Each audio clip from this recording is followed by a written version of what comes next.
Mesdames, Messieurs, bonsoir. Bienvenue à une nouvelle émission de Zoom Appalaches. Cette semaine, nous recevons Mme Maggie Lamotte-Boudreau, qui est vice-présidente des apiculteurs dans la région. Je vais la laisser d'ailleurs se présenter. Mme Boudreau. Bonjour, Ghislain. Enchantée. Ça me fait plaisir d'être ici aujourd'hui. Dans le fond, moi, en gros, comme vous me l'avez déjà dit, c'est Maggie Lamotte-Boudreau. Je suis propriétaire de l'entreprise Les Rayons de miel, ici, en Chaudière-Appalaches, plus particulièrement à Saint-Adrien-d'Irlande. Et en fait, ma compagnie consiste en un cheptel de 250 ruches et ma compagnie s'est spécialisée en production de reines abeilles, plus particulièrement en sélection génétique là, de la reine abeille, dans le fond. Là. Je présume que vous êtes bien formé sur les origines de l'abeille. Alors, pouvez-vous nous en dresser un peu l'historique? Oui, ça va me faire plaisir. Écoute, ça fait très longtemps, en fait, que l'abeille existe. Le premier ancêtre de l'abeille qui aurait été retrouvé datait d'environ 100 millions d'années. On parle vraiment d'un ancêtre, donc c'est pas l'abeille en tant que telle. Lorsqu'on parle vraiment de l'abeille domestique qu'on a aujourd'hui, les premiers individus auraient été retrouvés dateraient en fait d'environ 40 millions d'années. Puis ensuite, les premières références de l'humain, que l'humain aurait fait par rapport à l'abeille domestique, datent plutôt autour d'il y a 10 000 ans. Si on se rapproche encore un petit peu dans le temps, on se ramène plutôt dans l'époque des Égyptiens, en fait. Eux domestiquaient vraiment l'abeille. Ils gardaient des colonies d'abeilles dans des pots en grès. Dans des murs, ils faisaient des murs de peau de grès. Les abeilles créaient leur nid à l'intérieur. Puis, ils récoltaient le miel de ces ruches-là. Et c'était aussi à l'intérieur de peau de grès qu'ils l'engrangeaient, en fait. Puis, on aurait retrouvé récemment, en fait, du miel cristallisé à l'intérieur de ces pots en grès-là en Égypte, qui était encore de très, très bonne qualité. C'est la question que j'allais vous poser. Le miel, c'est le seul aliment, on peut le qualifier d'aliment, qui est indestructible, qui dure jusque pendant la nuit des temps. Exactement. S'il est bien entreposé, qui n'est pas en contact avec trop d'humidité, le miel peut se garder pratiquement indéfiniment. La chose à laquelle il faut faire très attention avec le miel, c'est l'humidité, l'eau. Si le miel est adore l'eau, donc la minute qu'il y aurait trop d'humidité ou de l'eau en contact avec le miel, c'est là qu'il va fermenter, un petit peu comme notre sirop d'érable. Là. OK. C'est à ce moment-là qu'il se gaspille. Il va se gaspiller, il va fermenter. Là, on va se diriger, si on contrôle la fermentation, on va se diriger plutôt vers un hydromel. Ah, OK. Oui. Là, bien, il va y avoir des effets... Ça peut devenir très intéressant.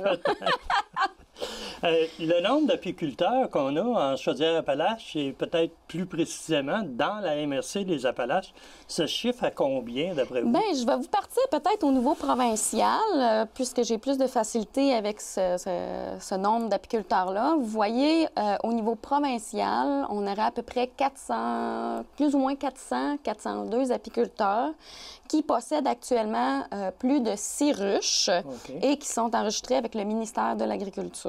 Donc, ça, c'est vraiment, quand on parle de 6 ruches, là, on parle vraiment d'une utilisation seulement domestique. Ce ne sont pas encore... Ils n'ont pas assez de ruches pour dire qu'ils deviennent des apiculteurs professionnels qui en vivent seulement là, de leurs 6 ruches. Okay. Mais je vous arrête là-dessus. Quelqu'un qui a 6 ruches risque durant l'été d'être obligé de rajouter 1 ou 2 ruches parce qu'il y a des essaims qui se forment? Il peut y avoir ça. C'est là qu'on embarque dans le volet technique un petit peu de l'apiculture. Lorsqu'on décide chez soi d'avoir 1 ou 2 ruches, il faut faire très attention parce que c'est beaucoup d'occupation. On ne peut pas juste penser qu'on achète une ruche, qu'on la met sur notre pelouse, qu'on met quelques petites boîtes dessus, puis qu'on revient à l'automne, tu sais, c'est plein de miel. Il y a beaucoup de maladies là, dans ce domaine-là, tout ça. On parle entre autres du varroa, la loque américaine, la loque européenne. Faut avoir un bon suivi. C'est un petit peu comme une vache. Quand elle est malade, il faut la traiter. Il faut surveiller notre vache à tous les jours. La ruche, c'est un petit peu semblable, dans le sens où il faut aller vérifier à l'intérieur de la ruche qu'est-ce qui se passe. Est-ce qu'elle est malade? Et intervenir rapidement, là. Puis de ce nombre de peut-être 400 apiculteurs dans la région de Chaudière-Appalaches, il y en a plusieurs qui font partie de la... Actuellement, on parle de la Fédération des apiculteurs du Québec. On parle provincialement peut-être d'un 150 membres. Par contre, l'organisation, la Fédération des apiculteurs, s'est jointe avec le syndicat des apiculteurs. Et là, on va avoir une nouvelle organisation qui s'appelle les apiculteurs et les apicultrices du Québec. Ça va être vraiment un syndicat. C'est en formation, ça, présentement? C'est en formation. On est tout près, là. Ça va... Puis, dans ces 400 producteurs-là, ça représente combien de ruches environ? Là, on parle... Au Québec, actuellement, il y aurait autour de 63 500 ruches. Ah, c'est beaucoup. On s'entend. Là-dessus, là, il y a peut-être 10 On parle peut-être de 100-150 apiculteurs qui auraient vraiment, là, on parle de 100 ruches et plus, là, qu'on pourrait considérer professionnels un peu plus. Là. Comme Miel La Bonté, peut-être? Miel La Bonté, les ruchers de la Mère Michel, Intermiel, qui se trouve à être à Mirabel, moi, Rayon de Miel. Bon, il y en a vraiment beaucoup au Québec, là. Ces ruches-là, ces compagnies-là, souvent, ils vont distribuer des ruches. Puis ils récoltent finalement le miel. C'est comme un peu une compagnie qui a des distributeurs. Oui, bien, dans le fond, actuellement, le milieu apicole, on pourrait penser, ils vivent de la production du miel. Je vous dirais que non.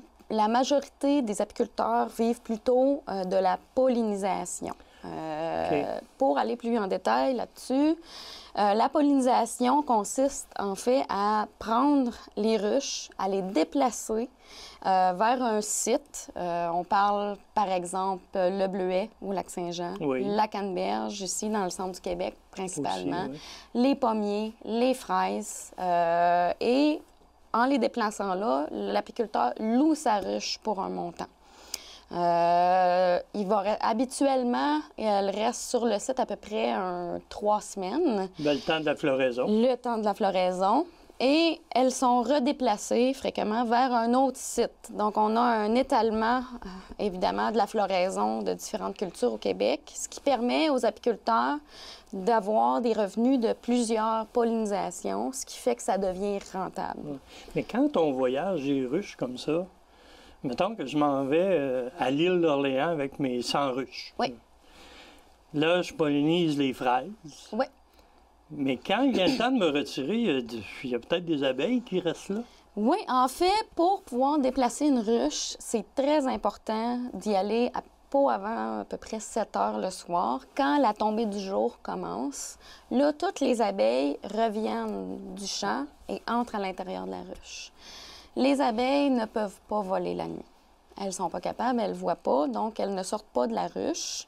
Donc, quand on arrive pour les déplacer d'un site à l'autre, la nuit, elles restent pour la majorité à l'intérieur de la ruche. Oui, il peut y en avoir qui vont sortir pour marcher sur les boîtes de ruche, mais elles ne vont pas s'envoler puis s'en aller. C'est un petit peu, on a déjà eu des cas où il y a des stations d'essence qui se sont ramassées avec des monticules d'abeilles près des pompes à essence, tout ça, ça avait créé quelques problèmes. On peut penser, entre autres, quand l'apiculteur arrête pour mettre de l'essence dans son camion, les abeilles voient les lumières. Donc, elles sortent de la ruche. Oh, tiens, une lumière. Il y en a une ici qui va s'envoler, une autre de l'autre ruche. Mais s'il y a 250 ruches sur le même voyage, une de chaque ruche, ça finit par faire beaucoup d'abeilles. Sinon, il y a aussi les essaims, mais ça c'est pas relié là, non, il ne se forme pas d'essaims durant ces voyages-là? Normalement, non. De 2-3 semaines? Exact. Il y a beaucoup d'apiculteurs aussi, pour éviter justement que les abeilles sortent des filets, se rendent aux lumières, qui vont mettre un filet par-dessus leur voyage de ruche. Donc, les abeilles ont accès à l'air, dans le sens où c'est un filet, mais elles ne peuvent pas quitter le voyage. Donc, elles ne peuvent pas quitter la ruche.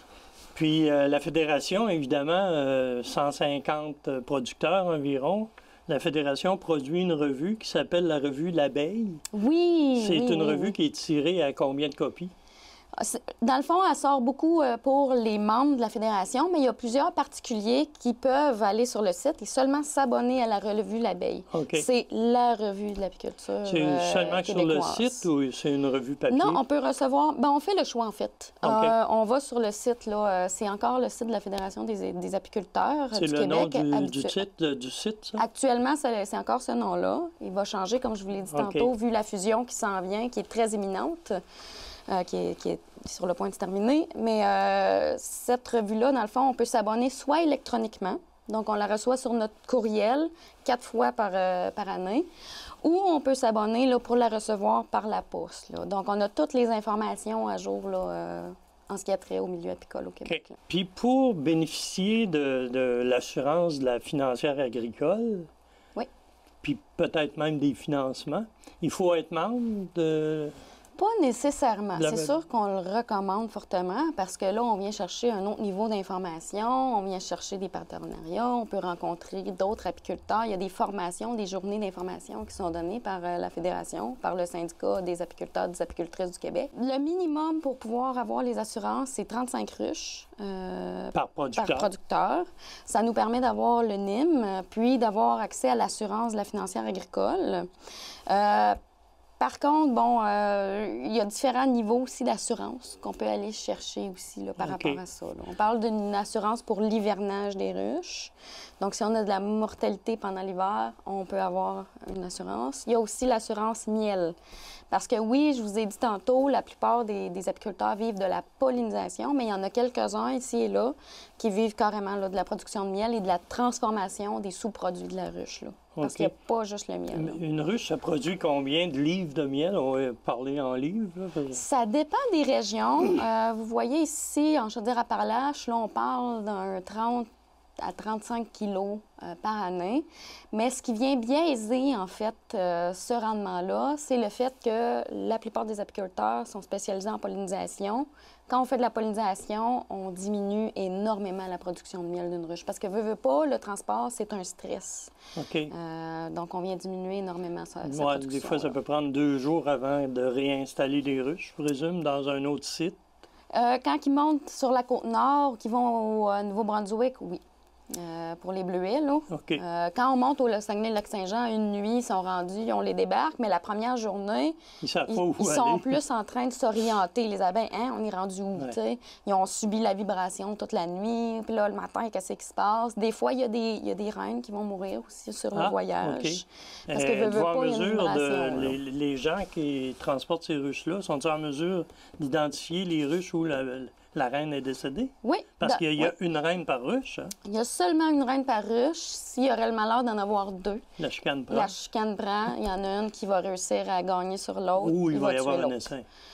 Oui, mais ça, c'est dans un autre contexte. Effectivement, si tu te ramasses avec 2 reines, la ruche s'élève une nouvelle reine parce qu'elle elle se trouve trop coincée dans la ruche, il y a trop d'abeilles. Bon, il va y avoir une nouvelle reine qui va être élevée, une reine vierge. C'est les abeilles qui l'élèvent? C'est les abeilles qui l'élèvent. C'est les abeilles. C'est la pensée collective des abeilles qui décident. C'est intéressant. Qui vont faire un essaim, en fait. Cette pensée collective-là inclut plusieurs facteurs.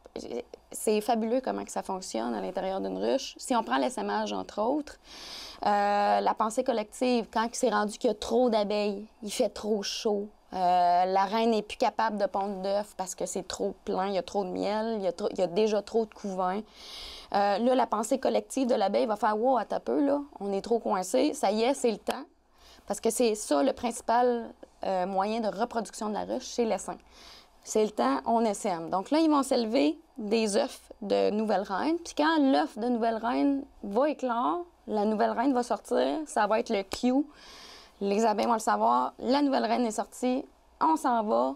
Ils sortent de la ruche avec la vieille reine, parce que quand ils savent qu'elle est proche d'éclore l'autre, ils arrêtent de la nourrir, la nouvelle reine. La vieille reine, excusez.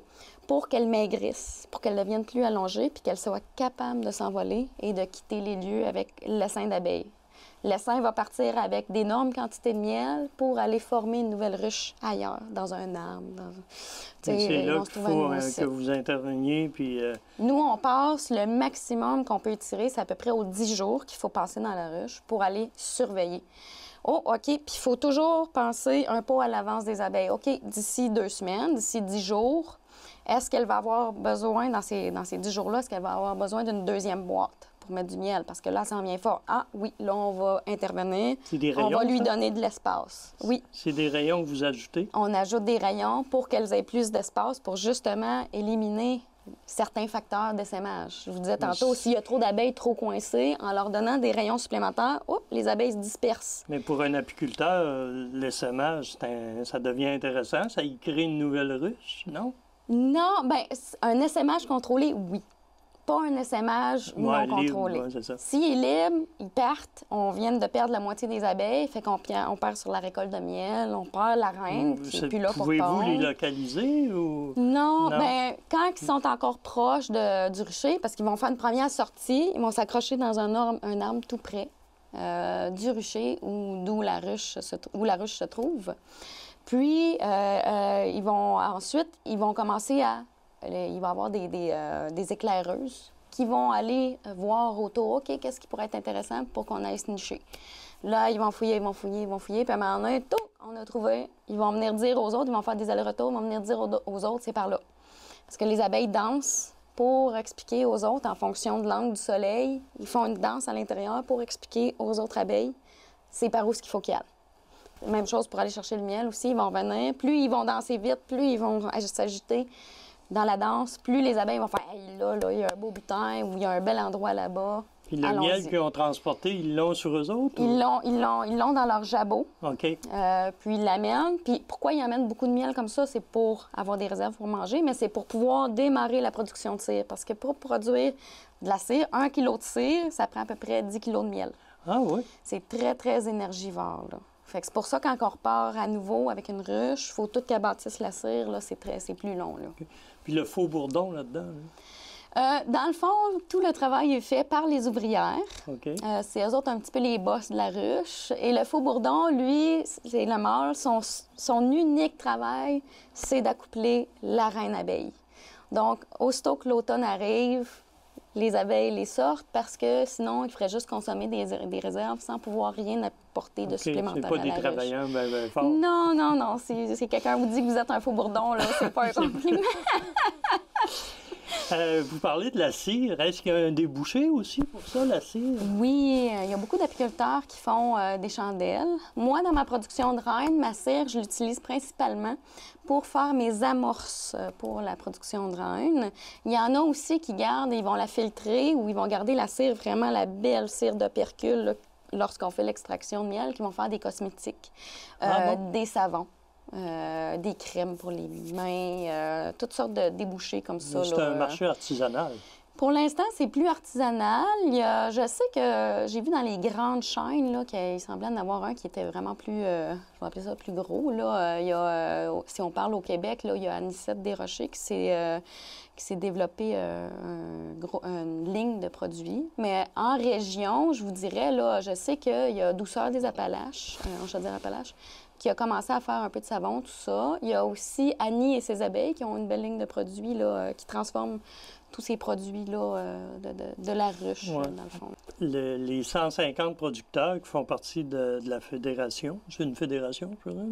Oui, c'est un syndicat. Okay. C'est un syndicat. Est-ce qu'il y a des... Parce qu'on jasait de l'érable, dans la sériculture, oui. Il y a de l'argent qui est consacré à la recherche.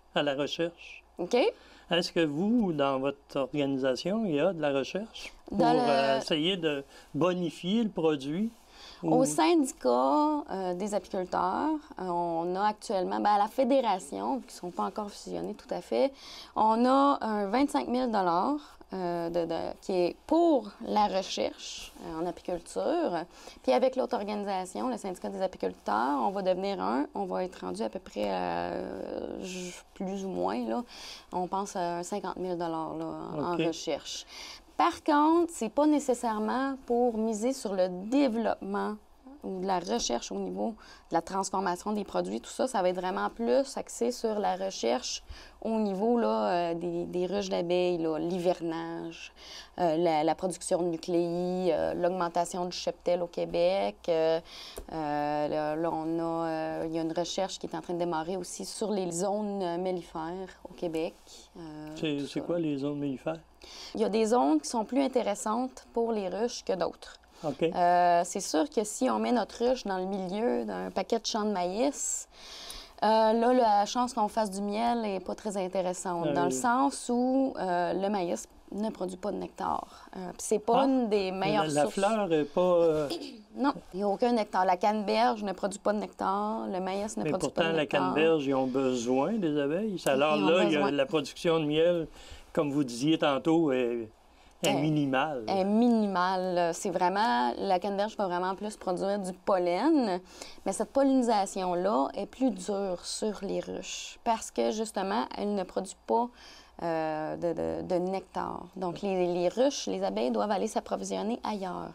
Je sais qu'il y a plusieurs producteurs de canneberge qui travaillent actuellement pour faire des îlots de fleurs autres que la canneberge pour les pollinisateurs.